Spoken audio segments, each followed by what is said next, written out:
Donc, nous lisons dans le psaume 119 à partir du verset 134. Puis on lit jusqu'au verset 144. Donc, je commence la lecture. Nous lisons « Délivre-moi de l'oppression des hommes, afin que je garde tes ordonnances. Fais luire ta face sur ton serviteur, et enseigne-moi tes statuts. » Mes yeux répandent des torrents d'eau parce qu'on n'observe point ta loi. Tu es juste, ô Éternel, et tes jugements sont inéquitables. Tu formes tes instructions sur la justice et sur une grande fidélité. Je suis rangé par mon zèle quand je vois mes adversaires oublier tes paroles. Ta parole est entièrement éprouvée, et ton serviteur l'aime. Je suis petit et méprisé. Je n'oublie point tes ordonnances. Ta justice est une justice éternelle, et ta loi est la vérité. La détresse et l'angoisse m'atteignent. Tes commandements font mes délices. Tes instructions sont éternellement justes. Donne-moi l'intelligence pour que je vive. Amen. Donc, on va arrêter là pour notre lecture. Donc, si vous étiez là dans les semaines passées, on voit que celui qui a écrit ce psaume, son désir, c'est de obéir la parole de Dieu. Puis on avait dit dans les semaines passées que il y a 176 versets dans le psaume 119, puis presque tous les versets nous disent à propos de l'importance d'obéir la parole. Ou même on avait dit qu'il n'y a pas une circonstance dans laquelle le croyant peut être exposé où la parole n'a pas une réponse à son besoin. Parce que la parole nous a été donnée pour diriger nos pas, pour même quand ça vient à prendre des décisions, on a besoin de la sagesse qui vient d'en haut, puis par le moyen de la parole, on peut trouver les réponses aux décisions que nous devons prendre là, face à différents événements qui arrivent dans nos vies. Vous savez que parfois, on arrive dans des événements où on a des choix à faire. Donc, c'est pour ça que Jacques nous dit dans son épître, face à des événements où on doit faire des choix, parfois, c'est pas toujours facile à savoir que faire, mais Jacques nous dit qu'on doit demander la sagesse à Dieu, sans douter. Il ne faut pas douter. Quand on demande, il ne faut pas douter. Puis Dieu va nous donner la sagesse face aux décisions dont on doit prendre. Puis on va trouver souvent la réponse dans la parole de Dieu. Si vous vous rappelez, la reine de Séba, on lit ça dans le premier livre des rois, au chapitre 10, si je ne me trompe pas, elle est venue voir le roi Salomon, parce qu'elle avait entendu parler de lui, puis de toute sa sagesse qu'il avait. Mais elle a décidé un jour de venir voir cet homme-là pour voir si c'était tout vrai de ce qu'on disait à propos de lui. Puis ça nous dit qu'elle a fait un long voyage, puis elle est venue voir le roi Salomon, puis ça nous dit qu'elle lui a demandé beaucoup de questions, puis il n'y a pas une question que le roi lui a pas donné la réponse. Puis c'est là qu'elle a dit que ce qu'elle avait entendu de lui, là, c'était vrai.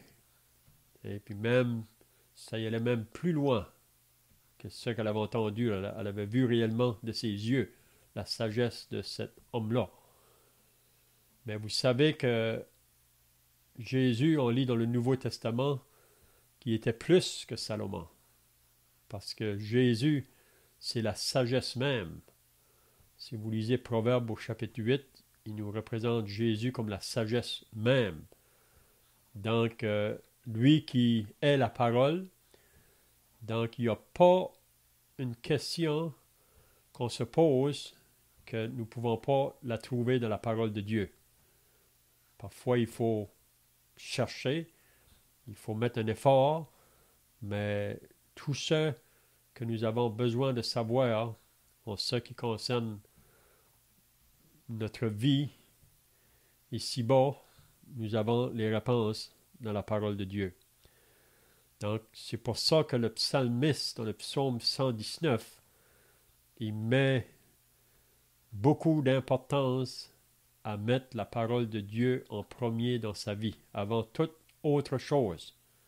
Vous savez que nous avons des responsabilités dans nos vies de chaque jour. Si nous sommes mariés, nous avons une famille, donc on est responsable de pourvoir pour la famille. Si on est à l'école, c'est des responsabilités qu'on a afin de s'instruire. Mais il ne faut jamais mettre ces choses-là en priorité. Le Seigneur devrait toujours avoir la priorité dans nos vies. C'est pour ça qu'il disait à ses disciples, cherchez premièrement la justice de Dieu et le royaume, et toutes les autres choses vont vous être données par-dessus. Donc, c'est mettre le Seigneur en premier. Puis c'est ça qu'on voit ici. Celui qui a écrit ce psaume-là, c'est ça qui est son désir.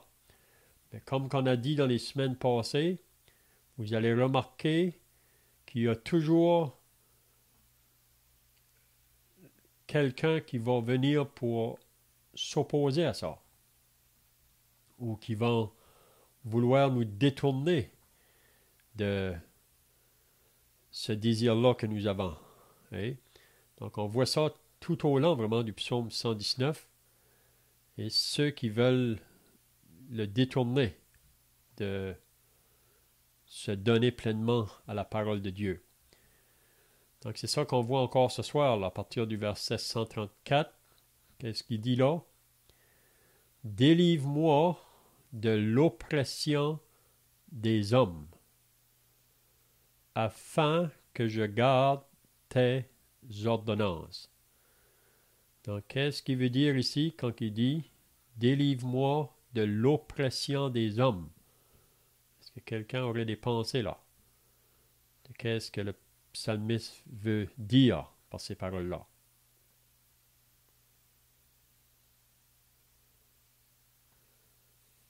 Donc, probablement, vous savez bien que nous vivons dans un monde qui est sous la puissance du malin. Donc, le diable, c'est lui aujourd'hui qui règne partout dans ce monde. Puis ce monde, parce qu'il est sous la puissance du malin,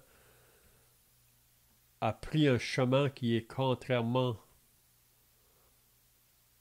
à la parole de Dieu. Donc, l'homme qui est sans Dieu, sans Christ, sans espérance, l'homme qui est toujours dans ses péchés ou dans le royaume des ténèbres, donc il marche dans ses propres voies, comme on lit dans Isaïe 53. Nous étions tous comme des brebis errantes, chacun suivant sa propre voie.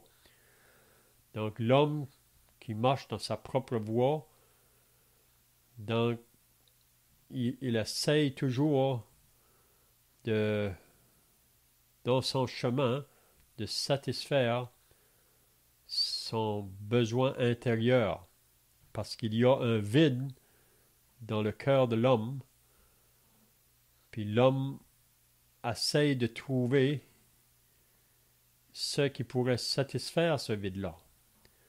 Donc l'homme s'est plongé dans toutes sortes de philosophies ou de pensées, mais que ces philosophies ou ces pensées ne sont pas en accord avec la voix de Dieu ou la pensée de Dieu.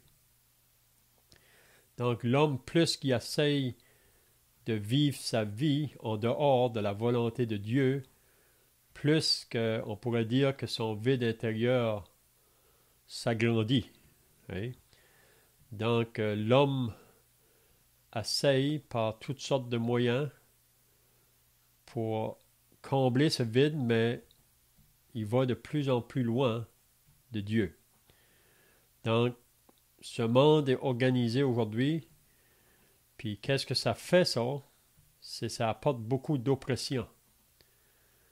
Mais ici, le psalmiste nous dit, « Délivre-moi de l'oppression des hommes. » Parce que les hommes qui sont contrôlés par la puissance du mal, donc ils peuvent nous imposer beaucoup d'oppression, mais pour celui qui veut obéir la loi de Dieu, c'est vraiment celui-là qui va connaître le bonheur, qui va connaître la vraie paix, le vrai repos. Okay?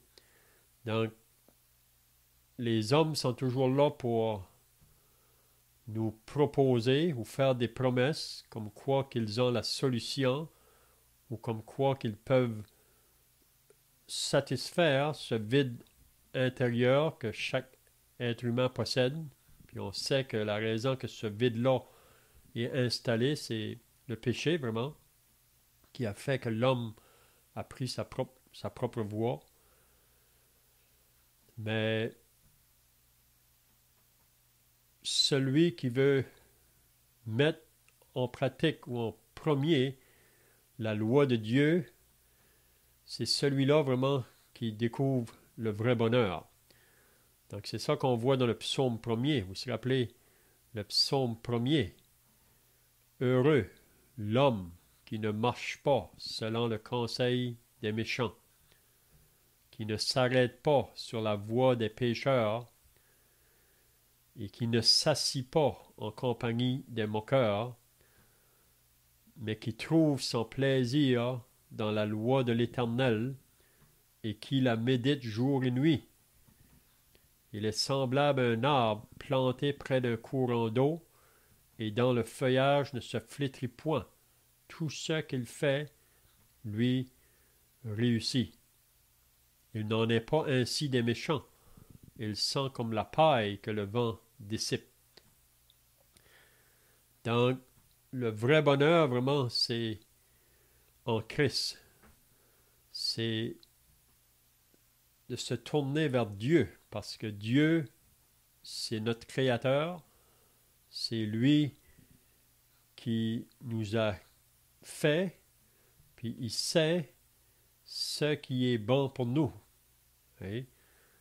Mais on sait que l'ennemi, lui, il veut toujours nous détourner du Créateur.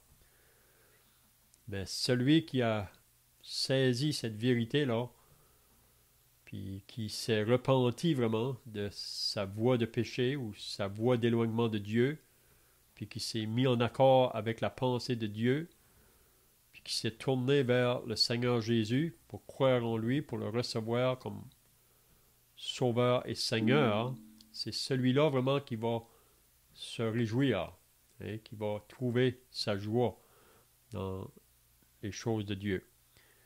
Donc, délivre-moi de l'oppression des hommes, parce que les hommes, avec toute leur sagesse ou intelligence, vraiment, ils ont posé sur l'homme des oppressions. Mais on ne devrait pas laisser les hommes, mais on devrait se tourner vers Dieu. Puis on ne devrait pas avoir la crainte des hommes, parce que parfois, si quelqu'un veut suivre la voie de Dieu, on peut avoir de l'opposition de la part des hommes autour de nous. C'est pour ça que Jésus a dit, ne craignez pas celui qui peut tuer le corps, mais craignez plutôt celui qui peut tuer le corps et l'âme et le jeter dans la géhenne. C'est Dieu qu'on doit craindre. On lit même ça dans Hébreux au chapitre 13. Il ne faut pas craindre les hommes. Donc, délivre-moi de l'oppression des hommes afin que je garde tes ordonnances. Donc, le désir du psalmiste, c'est de garder la loi de Dieu ou les ordonnances de Dieu, les préceptes de Dieu.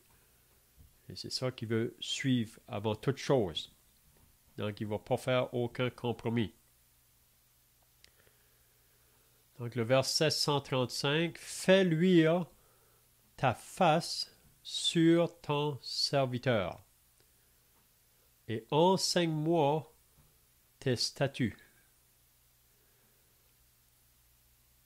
Fais luire ta face sur ton serviteur et enseigne-moi tes statuts. Donc, si on tourne dans 2 Corinthiens au chapitre 3, peut-être ça nous donne la pensée là. Qu'est-ce que le psalmiste veut nous dire ici? 2 Corinthiens au chapitre 3.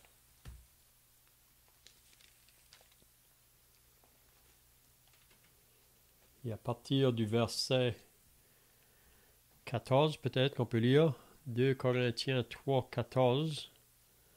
C'est l'apôtre Paul qui parle aux Corinthiens, puis il leur dit, en parlant d'Israël, mais ils sont devenus durs d'entendement, car jusqu'à ce jour le même voile demeure, quand ils font la lecture de l'Ancien Testament, et ils ne se lèvent pas parce que c'est en Christ qu'il disparaît.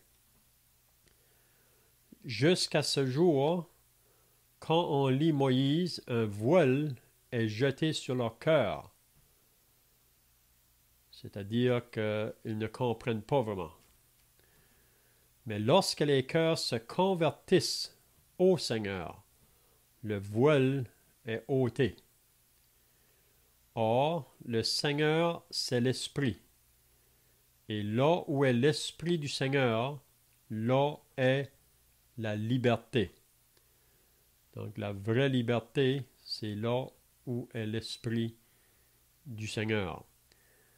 Nous tous qui le visage découvert, contemplant comme dans un miroir la gloire du Seigneur, nous sommes transformés en la même image, de gloire en gloire, comme par le Seigneur l'Esprit. Donc ici, ce que Paul veut nous faire comprendre à nous chrétiens, que si nous sommes en Christ, si nous sommes nés de nouveau, donc celui que nous contemplons vraiment, c'est la personne du Seigneur Jésus-Christ. Comme Moïse dans l'Ancien Testament, vous vous rappelez, quand Moïse allait dans la présence de Dieu, quand il revenait, son visage brillait. Même parfois, il devait couvrir son visage, parce que le peuple ne pouvait pas, même lui-même n'était pas conscient, Moïse. Mais qu'est-ce que Paul veut nous faire comprendre ici? Qu'en contemplant le Seigneur dans tous ses attributs-là, plus qu'on regarde à lui, plus qu'on va refléter le Seigneur dans nos vies. C'est un peu comme s'exposer au soleil. Si quelqu'un s'expose au soleil beaucoup, on va voir que cette personne-là, le soleil a fait un effet sur la personne. Donc, c'est ça qu'il dit. Nous tous qui le visage découvert, contemplant comme dans un miroir la gloire du Seigneur. Donc, plus qu'on se nourrit de la personne du Seigneur Jésus, plus qu'on regarde comment il a parlé, comment il a marché, dans toute sa marche, il était celui qui faisait toujours la volonté de son Père, toujours. Il faisait toujours ce qui était agréable à Dieu. Donc, ce qu'il manifestait dans sa marche, c'était toujours une vie de bonté, d'amour, de douceur, d'humilité. Partout où il se trouvait, on pouvait voir ça dans sa personne. Donc, plus qu'on va se nourrir de lui, donc il dit, nous sommes transformés en la même image, de gloire en gloire, comme par le Seigneur l'Esprit. Puis on sait que c'est vraiment le désir de Dieu pour chaque croyant, c'est que nous puissions devenir plus à la ressemblance de son Fils. Jésus a dit dans Luc 6 que le disciple n'est pas plus grand que le maître, mais tout disciple accompli sera comme son maître. Donc le désir d'un disciple, c'est vraiment de ressembler davantage à son maître. Et puis on a l'exemple de l'apôtre Paul lui-même, quand il disait dans 1 Corinthiens 11, là, au commencement du chapitre 11, « Soyez mes imitateurs, comme je le suis moi-même de Christ. » Donc on voit que l'apôtre Paul, c'était le désir d'imiter son maître, puis parce qu'il avait ce désir-là dans sa propre vie, il avait les caractéristiques du maître. Donc Paul, on peut dire, était un homme qu'on pouvait regarder dans sa marche de chaque jour. Il était une bonne influence, si on peut dire, pour les croyants autour de lui. Puis on voit, même dans l'Épître aux Philippiens, là, on peut tourner là si vous voulez, dans l'Épître aux Philippiens, qu'est-ce que Paul dit? Au chapitre 3 et le verset 15, Philippiens 3, 15, Paul dit, « Nous tous donc qui sommes parfaits, ayant cette même pensée. » Donc, ce qui parle ici, là, nous tous donc qui sommes parfaits, c'est-à-dire que nous avons maturé ou nous avons fait du progrès dans nos vies spirituelles. Ça veut dire qu'on devient de plus en plus semblable à notre Maître. Nous tous donc qui sommes parfaits, ayant cette même pensée. Et si vous êtes en quelque point d'un autre avis, Dieu vous éclairera aussi là-dessus. Seulement au point où nous sommes parvenus, marchant d'un même pas. Soyez tous mes imitateurs, frères, et portez les regards sur ceux qui marchent selon le modèle que vous avez en nous. Donc ici, Paul dit, soyez tous mes imitateurs, frères, et portez les regards sur ceux qui marchent. Donc, il y a toujours des personnes qui ont été des exemples. On sait que Jésus est l'exemple suprême. Puis Jésus est celui qui a jamais manqué. Il ne pouvait pas manquer dans ses paroles ou ses actions.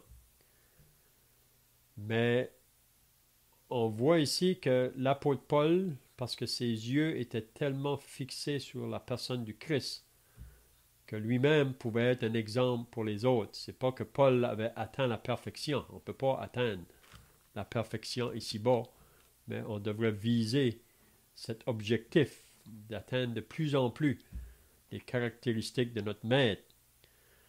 Donc, Paul dit, soyez mes imitateurs, mais aussi portez les regards sur ceux qui marchent. Donc, si vous lisez la parole de Dieu, vous allez être capable de trouver des exemples ou des hommes qui ont marché fidèlement pour leur Dieu, puis qu'ils ont été une influence sur ceux de leur entourage. On a l'exemple de Enoch. Si vous lisez à propos de Enoch, ça nous dit qu'il était agréable à Dieu. Il marchait avec Dieu. Et puis Dieu pouvait prendre son plaisir en lui. Donc on peut dire que Enoch était vraiment quelqu'un qui reflétait le caractère de Dieu dans sa vie. Hein? Si on va dans Philippiens chapitre 1, on parle encore de l'apôtre Paul ici. Qu'est-ce que lui pouvait dire? À partir du verset 21, Philippiens 1, 21, Paul disait « Car Christ est ma vie, et la mort m'est un gain. » Donc, pour Paul, qu'est-ce qui était sa vie de jour en jour? C'était Christ. C'est ça vraiment qui était sa priorité, avant toute autre chose. Donc, vous savez ici que Paul se trouvait en prison. Puis même, il pouvait se réjouir d'être dans la prison.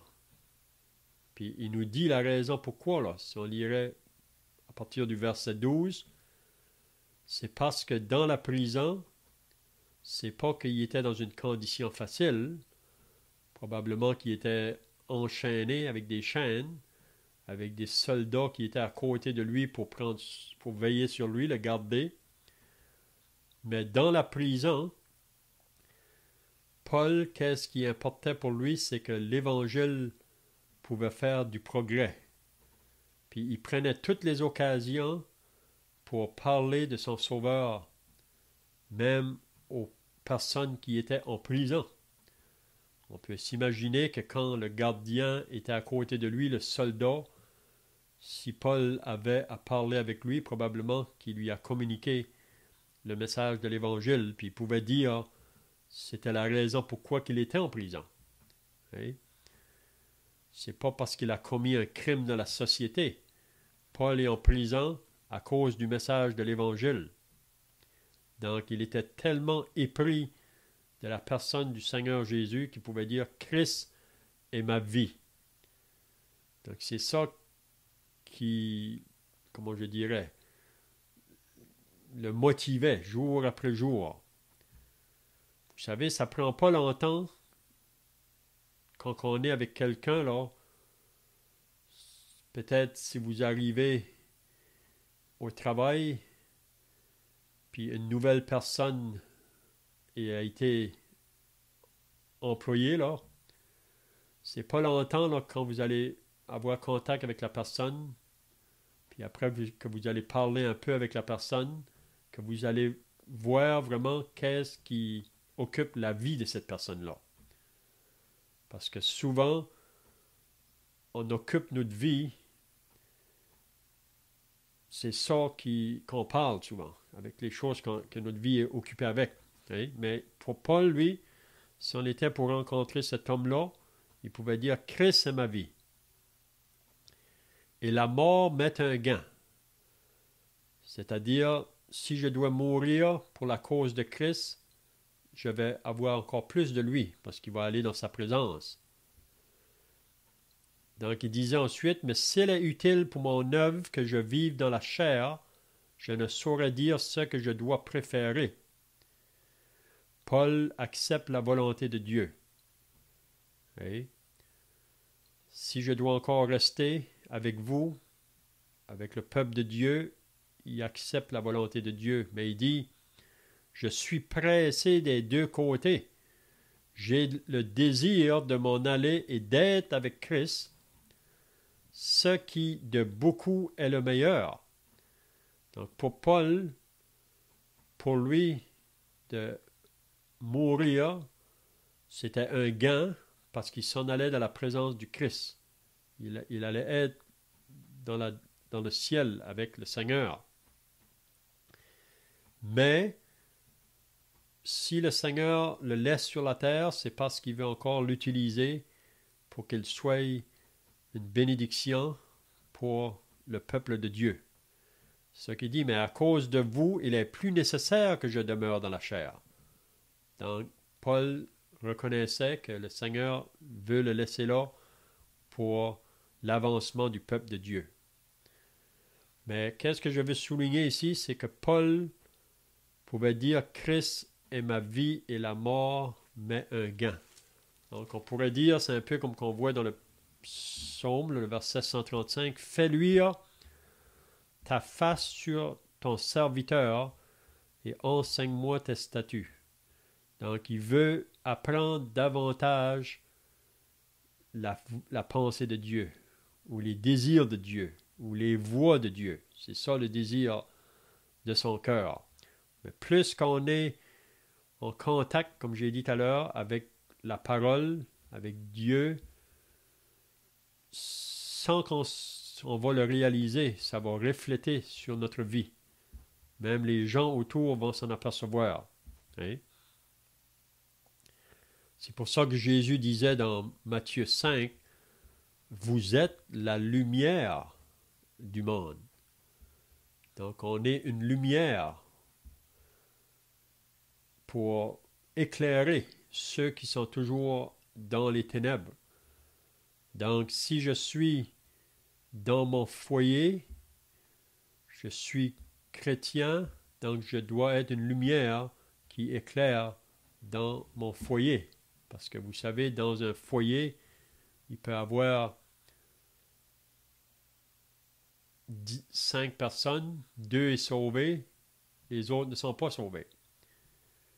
Mais qu'est-ce qui importe pour le croyant, c'est de vivre sa vie afin que cette lumière-là qu'il est puisse éclairer les autres dans la maison, ou même parmi nos familles. On est appelé à être une lumière pour éclairer ceux qui sont toujours sans Christ et sans Sauveur. Si on est au travail, on est appelé à être une lumière pour ceux avec qui on travaille. C'est toujours dans le but de les attirer à Christ. Ou si on est à l'école, la même chose. Ok, donc le verset 136 maintenant, il va dire « Mes yeux répandent des torrents d'eau. » Donc pourquoi ici que le psalmiste nous dit que ses yeux répandent des torrents d'eau? Qu'est-ce que ça veut nous dire? Qu'il passe du temps à verser des larmes. Puis il nous dit la raison. Il nous dit la raison. Mes yeux répandent des torrents d'eau parce qu'on n'observe point ta loi. Donc c'est ça qui attriste celui qui a écrit ce psaume ici, là, quand il regarde les personnes autour de lui, peut-être sa propre famille, ses voisins, partout où il regarde, son propre peuple, il n'observe pas la loi. Puis ça amène de la tristesse dans son cœur. On va lire un passage dans Jérémie qui nous dit la même chose. Jérémie au chapitre 9.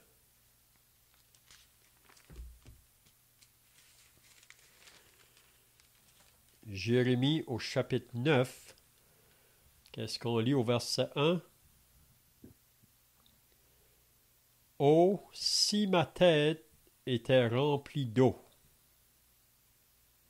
si mes yeux étaient une source de larmes, je pleurerais jour et nuit les morts de la fille de mon peuple. » Donc ici, on voit le prophète Jérémie qui dit que si sa tête était remplie d'eau, il pleurerait jour et nuit. Pourquoi? À cause de la condition du peuple d'Israël. Jérémie veut dire homme de douleur. Donc Jérémie, à chaque fois qu'il ouvrait la bouche pour parler, c'était toujours pour reprendre le peuple, parce que le peuple était éloigné. Puis ça apportait à Jérémie beaucoup de persécution ou d'opposition. Même à un moment donné, il aurait voulu arrêter de parler. Parce qu'à chaque fois qu'il parle, ça lui amène de l'opprobre. On lit ça dans Jérémie chapitre 20. Il dit, chapitre 20 au verset 7, Tu m'as persuadé, Éternel, et je me suis laissé persuader. Tu m'as saisi, tu m'as vaincu, et je suis chaque jour un objet de raillerie. Tout le monde se moque de moi. Car toutes les fois que je parle, il faut que je crie à la violence et à l'oppression. Et la parole de l'Éternel est pour moi un sujet d'opprobre et de risée chaque jour. Si je dis je ne ferai plus mention de lui, je ne parlerai plus en son nom, il y a dans mon cœur comme un feu dévorant, qui est renfermé dans mes os. Je m'efforce de le contenir, et je ne le puis. Car j'apprends les mauvais propos de plusieurs, l'épouvante qui règne alentour. Accusez-le, et nous l'accuserons. Tous ceux qui étaient en paix avec moi observent si je chancelle. Donc ici, on voit ceux qui étaient autour de lui qui auraient voulu faire du mal à Jérémie. Ils auraient voulu se débarrasser de Jérémie, parce que Jérémie devait les reprendre à cause de leurs mauvaises actions. Donc, c'est la raison pourquoi que Jérémie dit que si sa tête était remplie d'eau, il pleurerait jour et nuit. Puis si on va dans Luc, si vous voulez tourner dans Luc, au chapitre 19, quand que Jésus approche de Jérusalem, là,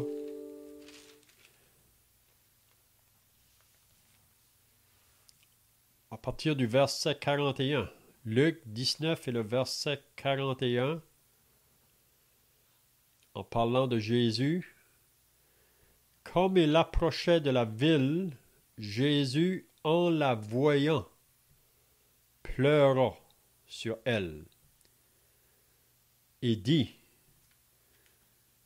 donc, quand Jésus s'approche de Jérusalem, la ville où le temple de Dieu se trouvait, mais le peuple était tellement éloigné, peut-être en dehors ça paraissait religieux, sur leurs lèvres ils parlaient de Dieu, mais ils n'ont pas reconnu Jésus quand il s'est présenté. Donc Jésus, dans son cœur, il pleure sur la condition de ce peuple-là. Puis qu'est-ce qu'il dit au verset 42? Si toi aussi au moins, en ce jour qui t'est donné, tu connaissais les choses qui appartiennent à ta paix, mais maintenant elles sont cachées à tes yeux.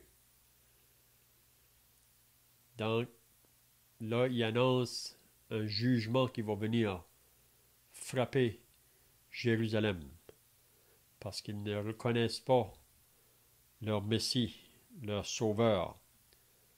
Même c'est eux qui vont le mettre à mort. Donc, c'est la même pensée si on dit dans le psaume, le verset 136 du psaume 119, là, « Mes yeux répandent des torrents d'eau parce qu'on n'observe point ta loi. » Donc, ça nous attriste parfois. Quand on voit même de nos familles, ou des voisins, ou des collègues de travail, on voit quand on s'approche d'eux pour communiquer le message, ils veulent juste s'en détourner, ils veulent juste rester indifférents.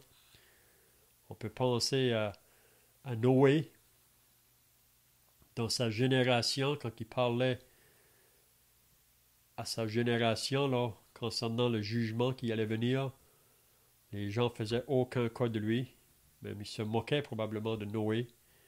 Puis on peut penser que même Noé, probablement aussi, souvent qu'il versait des larmes à cause de la condition de sa génération.